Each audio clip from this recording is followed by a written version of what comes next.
നമസ്കാരം, ഞാൻ mini Raveendran. Arcs മീഡിയയുടെ മിഞ്ചീസ് കിച്ചണിലേക്ക് എല്ലാവർക്കും സ്വാഗതം.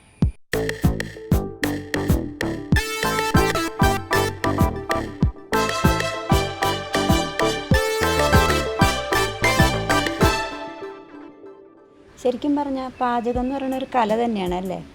അതുകൊണ്ട് തന്നെ നന്നായിട്ട് ഭക്ഷണം വയ്ക്കുന്നവരോട് എനിക്ക് അത്രയും സ്നേഹവും ബഹുമാനം മാത്രമാണ് ഉള്ളത്. പിന്നെ ഞാൻ വലിയ കുക്കിംഗ് എക്സ്പെർട്ടൊന്നുമല്ല, എന്നാലും പെട്ടെന്ന് തന്നെ ആരെങ്കിലും ഗസ്റ്റൊക്കെ വീട്ടിൽ കയറി വന്നാലും എനിക്ക് വലിയ ടെൻഷനില്ല. കാരണം കുട്ടി കോമ്പിനേഷൻസ് ഫുഡിൻ്റെ ഞാൻ പഠിച്ചു വെച്ചിട്ടുണ്ട്. അപ്പോൾ അതിനെ പറ്റിയിട്ട് നിങ്ങൾക്കത് പങ്കുവയ്ക്കാൻ വേണ്ടിയിട്ടാണ് ഞാൻ ഇവിടെ വന്നിരിക്കുന്നത്. ഇന്ന് നമുക്കൊരു കോമ്പിനേഷൻ ട്രൈ ചെയ്യാം. നെയ്ച്ചോറ്, ചിക്കൻ കുർമ, നല്ല ടേസ്റ്റി ആയിട്ടുള്ള മിൽക്ക് പുഡിംഗ്. ആദ്യം നമുക്ക് നെയ്ച്ചോറിൻ്റെ പരിപാടികൾ നോക്കാം. അപ്പോൾ അതിന് വേണ്ടിയിട്ട് 4 ഗ്ലാസ് ജീരകശാലയുടെ ഏറ്റവും ചെറിയ അരിയാണ് എടുത്തിരിക്കുന്നത്. അതൊരു 20 മിനിറ്റ് നേരം വെള്ളത്തിൽ കുതിർത്ത് സോക്ക് ചെയ്ത് വെക്കുക. അതിന് മുമ്പ് വെള്ളം തിളപ്പിക്കാൻ വെച്ചിട്ടുണ്ട് അതിനാവശ്യമുള്ളത്. അപ്പോൾ വെള്ളത്തിന് ഇന്ന അളവില്ല, കാരണം നമുക്ക് അരി തിളപ്പിച്ച് ഊറ്റിയെടുക്കാനുള്ളതാണ്. അപ്പോൾ അങ്ങനെ അളവില്ല. അതിലേക്ക് 2-3 പട്ട, കരയാമ്പൂ, ഏലക്ക ഇതെല്ലാം കൂടി ഇടുക. പിന്നെ കുറച്ച് ആവശ്യത്തിനുള്ള ഉപ്പ് ഇത്തിരി മുന്നിട്ട് നിന്നോട്ടെ, കാരണം ഊറ്റിയെടുക്കുമ്പോൾ അത് ഉപ്പിൻ്റെ അളവ് ശരിയാവുള്ളൂ അപ്പോഴേ. പിന്നെ നമ്മൾ ഇതിലേക്ക് അഡീഷണലായിട്ട് ചേർക്കുന്നത് കുറച്ച് നാളികേരപ്പാലാണ്. അതും കൂടി ആഡ് ചെയ്ത് കൊടുക്കുക. എന്നിട്ട് ഒന്നെണ്ണം അരി ചേർക്കാം.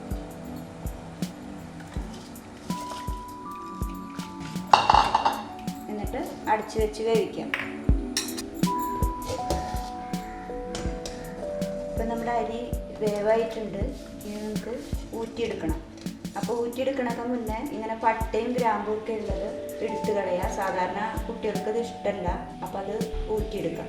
അരി നമ്മൾ ഊറ്റിയെടുത്തല്ലോ, ഇനി അരിക്ക് ഡെക്കറേറ്റ് ചെയ്യാനായിട്ട് കുറച്ച് അണ്ടിപ്പരിപ്പ് ഒന്ന് നെയ്യിൽ മൂപ്പിക്കുക. ഞാൻ ഇതിന് മുമ്പ് കുറച്ച് ആക്കി വെച്ചിട്ടുണ്ട്. അപ്പോൾ ഒരു സവോള, വെല്ലുള്ളി ചെറുതാക്കി അരിഞ്ഞതുപോലെ നെയ്യിൽ മൂപ്പിച്ചെടുക്കണം. ചോറൊക്കെ റെഡി ആയിട്ടുണ്ടല്ലോ, നമുക്കിനി ഡെക്കറേറ്റ് ചെയ്തെടുക്കാം. അപ്പോൾ ലെയറായിട്ട് ഇട്ടിട്ട് നമുക്ക് അണ്ടിപ്പരിപ്പ്, മുന്തിരി, സവാള വറുത്തത് ഒക്കെ കുറച്ചിട്ട് കൊടുക്കാം. മല്ലിയില, അടുത്ത ലെയർ മല്ലിയില. ശരിക്കും നെയ്ച്ചോറ് ദം ചെയ്യേണ്ട ആവശ്യമില്ല, പക്ഷേ നമ്മുടെ കുറുമ റെഡിയാവണ വരെ ഇത് അടച്ചു വെച്ച് ഒരു ദോശക്കല്ലിൻ്റെ മേലെ വെച്ച് ചെറിയ ചൂടിലിട്ടാൽ നല്ല ടേസ്റ്റ് ആയിരിക്കും. അപ്പോൾ അതുപോലെ നമുക്ക് ചെയ്യാം. നമ്മുടെ നെയ്ച്ചോറ് ഇവിടെ ചൂടാക്കാനായിട്ട് വെച്ചിട്ടുണ്ട്. ആ ഗ്യാപ്പിൽ നമുക്ക് ചിക്കൻ കുർമയുടെ കാര്യങ്ങൾ നോക്കാം. അപ്പോൾ ഇത് ചൂടാക്കിയിട്ടുണ്ട് പാത്രം. അതിലേക്ക് ആവശ്യത്തിന് വെളിച്ചെണ്ണ ഒഴിച്ചു കൊടുക്കുക. ഇത് ചൂടായി കഴിയുമ്പോൾ നമ്മുടെ 2-3 പട്ട, പെരിഞ്ജീരകം, ഏലക്കായ ഇതിട്ടിട്ട് ജസ്റ്റ് ഒന്ന് പൊട്ടിക്കുക. വേപ്പിലയിടുക. അതിനുശേഷം നമ്മൾ ഒരു 3 സവാള വലുതെടുത്ത്, 4 പച്ചമുളക്, 5 അല്ലി വെളുത്തുള്ളി, 5 കഷ്ണണ്ടി ഇഞ്ചി, ഒരു കുഞ്ഞു കഷ്ണം ഇതിട്ടിട്ട് നല്ലോണം പേസ്റ്റ് പോലെ അരച്ച് തന്നത് ഇതിലേക്ക് ആഡ് ചെയ്യുക.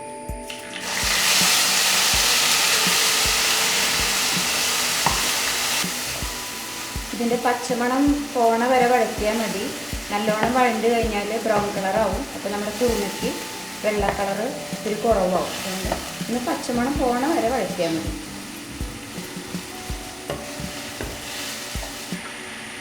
ഇതിന് ശേഷം ഒരു വലിയ ഉരുളൻകിഴങ്ങ്, ഒരു 4-5 ബീൻസ്, ഒരു ക്യാരറ്റ്.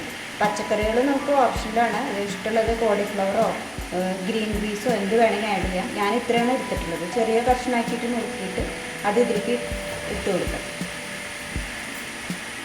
ഒന്ന് മിക്സ് ചെയ്തതിന് ശേഷം നമ്മുടെ ചിക്കൻ ഇങ്ങനെ ചെറിയ കഷ്ണമാക്കി നുറുക്കിയിട്ട് ഇതൊരു ഏകദേശം ഒരു 1/2 കിലോ ഉണ്ടാവും. അതും കൂടി ആഡ് ചെയ്യാം.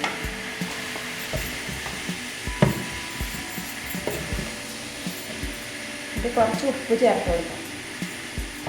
നന്നായിട്ട് ഇളക്കി യോജിപ്പിക്കുക. അതിനുശേഷം ഒരു വലിയ നാളികേരത്തിൻ്റെ 2-ാം പാൽ എടുത്ത് വെച്ചിട്ടുണ്ട്. കുറച്ച് വേപ്പിലൊക്കെ പൊട്ടിച്ചിട്ട് അതും കൂടി എടുത്തിട്ട് ഇതിലേക്ക് ഒഴിക്കുക. എന്നിട്ട് അടച്ചു വെച്ചിട്ട് വേവുന്ന വരെ നമുക്ക് വെയിറ്റ് ചെയ്യാം.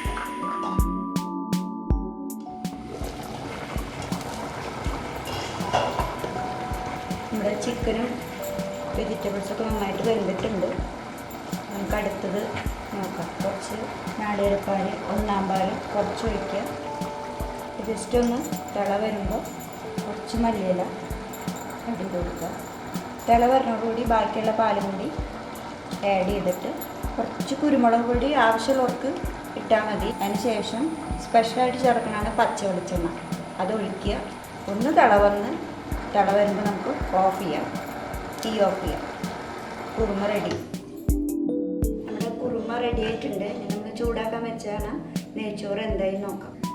അത് ശരിയായിട്ടുണ്ട്, റെഡി ആയിട്ടുണ്ട്. നല്ല ചൂട്ടോട് കൂടി തന്നെ കഴിക്കണം. അതിന് മുമ്പ് കുറച്ച് നെയ്യ് എടുക്കണൊക്കെ മുന്നേ ഇതിന് മേലേക്ക് ഒഴിച്ചു കൊടുക്കുക. എന്നിട്ട് ഇനി സെർവ് ചെയ്യുമ്പോൾ തുറന്നാൽ മതി. അതുവരെ അടച്ചു വയ്ക്കാം. അപ്പം അതിൻ്റെ ഉള്ളിൽ നമുക്ക് പുഡിങ്ങിൻ്റെ പണി നോക്കാം. ഇനി പുഡിങ് ഉണ്ടാക്കാനായിട്ട് 1.5 കപ്പ് പാല് നല്ലോണം തിളപ്പിക്കാം. ചൂട് കട്ടിയുള്ള പാത്രം വേണം, അല്ലെങ്കിൽ ചിലപ്പോൾ അടിക്ക് പിടിക്കും. ഇത് തിള വന്നിട്ടുണ്ട്. അതിന് ശേഷം പഞ്ചസാര ആഡ് ചെയ്യുക. പഞ്ചസാര നോക്കിയിട്ടൊക്കെ ആഡ് ചെയ്താൽ മതി. കാരണം നമ്മളിതിൽ മിൽക്ക് മെയ്ഡ് ആഡ് ചെയ്യുന്നുണ്ട്. അതിൽ പഞ്ചസാര ഓൾറെഡി ഉണ്ടല്ലോ. അപ്പോൾ നോക്കിയിട്ട് ഇനി ലാസ്റ്റ് വേണമെങ്കിൽ ആഡ് ചെയ്താൽ മതി. ഇത് അരിഞ്ഞതിന് ശേഷം കുറച്ച് മിൽക്ക് മെയ്ഡ്, ഇത് ഹോം മെയ്ഡാണ്. അതും ഒന്ന് അരിഞ്ഞതിന് ശേഷം ഒരു 2 ഡ്രോപ്പ് വാനില എസൻസ് കുറച്ച് മതി ഒഴിച്ച് നന്നായിട്ട് മിക്സ് ചെയ്യുക. ഇത് കോൺഫ്ലോർ 2 ടേബിൾ സ്പൂൺ കുറച്ച് പാലിൽ മിക്സ് ചെയ്ത് വെച്ചിരിക്കുന്നതാണ്. അപ്പോൾ ഇത് നന്നായിട്ട് തിള വന്നതോടുകൂടി ഇതിലേക്ക് ഒഴിച്ച് നമുക്കൊന്ന് കുറുകിയ പാകത്തിനാക്കിയിട്ട് എടുക്കണം. അപ്പോൾ ഇതിലേക്ക് ഒഴിക്കുകയാണ്. എന്നിട്ട് കൈ എടുക്കാതെ ഇളക്കിക്കൊണ്ടിരിക്കണം, അല്ലെങ്കിൽ അടുക്കി പിടിക്കും. കുറുകി വരുന്നുണ്ട്, നല്ലോണം ഇളക്കുക. ഏകദേശം ആയി വരുന്നു. എത്ര എളുപ്പത്തിൽ ഉണ്ടാക്കാൻ പറ്റുന്ന വളരെ ടേസ്റ്റി ആയിട്ടുള്ള പുഡിങ്ങാണ്.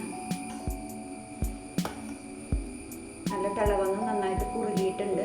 ഇനി നമുക്ക് തീ ഓഫ് ചെയ്യാം. ഓഫ് ചെയ്തിട്ട് ഒരു തണുത്തതിന് ശേഷം നമ്മൾ ഏത് പാത്രത്തിലാണോ പുഡിങ് സെറ്റ് ചെയ്യാൻ ഉദ്ദേശിക്കുന്നത് ആ പാത്രത്തിലേക്ക് ആക്കിയിട്ട് ഫ്രിഡ്ജിലൊരു 3-4 മണിക്കൂർ, ഫ്രീസറിലല്ല ഫ്രിഡ്ജിൽ വെക്കുക. ഫ്രിഡ്ജിൽ വെച്ചതിന് ശേഷം 3 മണിക്കൂർ കഴിയുമ്പോൾ, അല്ലെങ്കിൽ 4 മണിക്കൂർ മാക്സിമം നമുക്ക് എടുക്കാവുന്നതാണ്. ഏകദേശം നമ്മുടെ പുഡിങ് ഇപ്പോൾ ഒരു 4 മണിക്കൂർ ആയിട്ടുണ്ട്. നമുക്ക് തുറന്ന് നോക്കാം എന്തായി നോക്കാനായിട്ട്. ഇതുപോലെ തന്നെ ഒരു പരന്ന പ്ലേറ്റിലേക്ക് കമത്തിയതിന് ശേഷം തുറക്കാം. നന്നായിട്ട് വന്നിട്ടുണ്ട്. ഇതുണ്ട ഇളകണ കണ്ട ജെല്ലി ടൈപ്പ്. ഇത് നമുക്ക് ഇഷ്ടമുള്ളതൊക്കെ വെച്ച് അലങ്കരിക്കാം. ചെറിയോ പിന്നെ ചോക്കോ ബിസ്ക്കറ്റ്സ് പൊടിച്ചിടുക, പിന്നെ അണ്ടിപ്പരിപ്പ് മുന്തിരി ഇഷ്ടമുള്ളതൊക്കെ വെച്ചിട്ട് നമുക്ക് അലങ്കരിക്കാവുന്നതാണ്.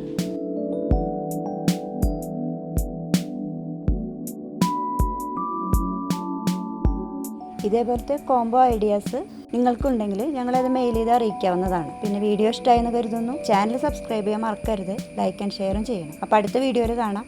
Thank you.